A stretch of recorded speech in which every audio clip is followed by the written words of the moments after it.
Children take a utensil, एक बर्तन लें। Put some water in it, इसमें थोड़ा सा पानी डाल लें। आप इस बर्तन को आसानी से उठा लेते हैं। You can lift the utensil easily because it is cool, क्योंकि ये ठंडा है। अब गैस को ऑन कर लें। आग बर्तन के निचले सिरे पर जल रही है, तो गर्म भी केवल वही सिरा होना चाहिए।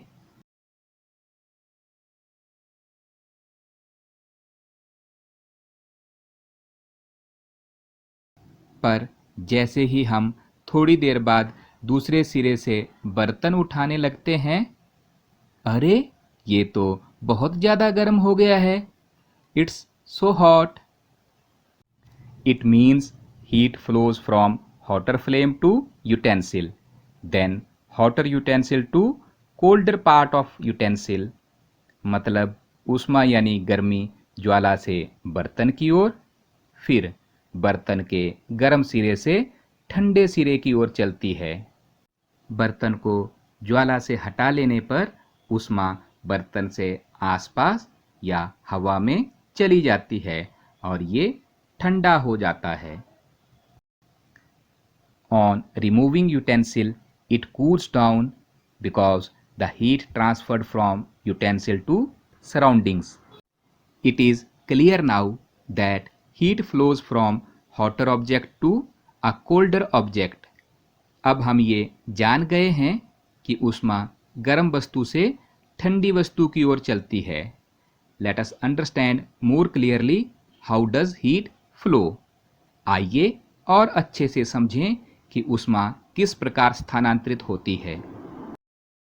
Take a flat strip of aluminium, aluminium की एक चपटी पट्टी लीजिए। Fix a few small wax pieces on the strip, पट्टी पर मोम के छोटे छोटे टुकड़े चिपकाइए। ये टुकड़े लगभग समान दूरी पर होने चाहिए। These pieces should be at nearly equal distances. Clamp the strip to a stand. If you do not have stand, you can put 2 bricks or any 2 heavy logs. पट्टी या छड़ को प्रयोगशाला स्टैंड पर कसिए। अगर स्टैंड ना हो तो ईंटों के बीच या लकड़ी के टुकड़ों के बीच में दबाकर रख सकते हैं। Now heat the one end of the rod with candle and observe. छड़ के एक सिरे को गर्म करें और ध्यानपूर्वक देखें। मोम के टुकड़ों का क्या होता है? क्या ये टुकड़े गिरना आरंभ कर देते हैं? After some time, we found that wax pieces starts falling one by one. The piece near to candle falls first, then the other. कुछ देर बाद मोम के टुकड़े गिरने शुरू हो जाते हैं। मोम का जो टुकड़ा मोमबत्ती की ज्वाला के पास होता है वो पहले गिरता है, उसके बाद दूर वाला मोम का टुकड़ा गिरता है। It is clear that heat is transferred from the end nearest to the flame to the other end. इससे ये बात स्पष्ट है कि ऊष्मा ज्वाला के सबसे निकट के सिरे से दूसरे सिरे की ओर स्थानांतरित होती है।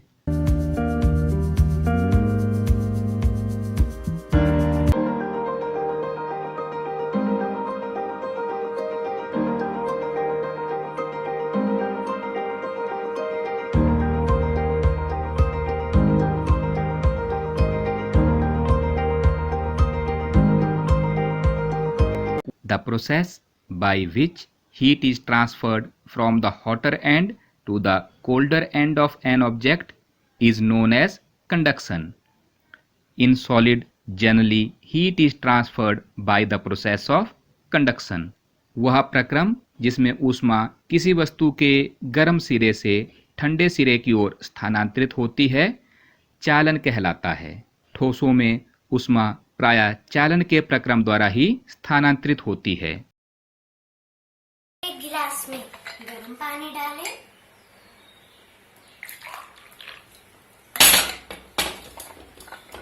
इसमें स्टील का चम्मच प्लास्टिक स्केल, लकड़ी की पेंसिल और लोहे का डिवाइडर डाल दें। कुछ देर रुकने के बाद हम देखेंगे इन चीजों का दूसरा सिरा गर्म हुआ है या नहीं।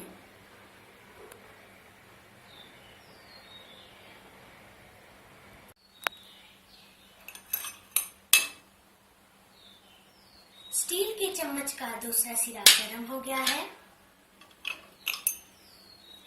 डिवाइडर का दूसरा सिरा भी गर्म हो गया है। जो पदार्थ अपने से ऊष्मा को आसानी से जाने देते हैं उन्हें ऊष्मा का चालक कहते हैं, जैसे एल्यूमीनियम, कॉपर इत्यादि। प्लास्टिक के स्केल का दूसरा सिरा गर्म नहीं हुआ है। लकड़ी की पेंसिल का दूसरा सिरा भी गर्म नहीं हुआ है।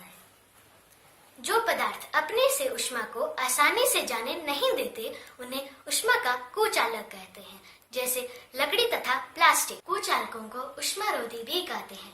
जल तथा वायु ऊष्मा के कुचालक हैं। The materials which allow heat to pass through them easily are conductors of heat. For example, aluminium, iron and copper. The materials which do not allow heat to pass through them easily are poor conductors of heat, such as plastic and wood. Poor conductors are also known as insulators. The water and air are poor conductors of heat.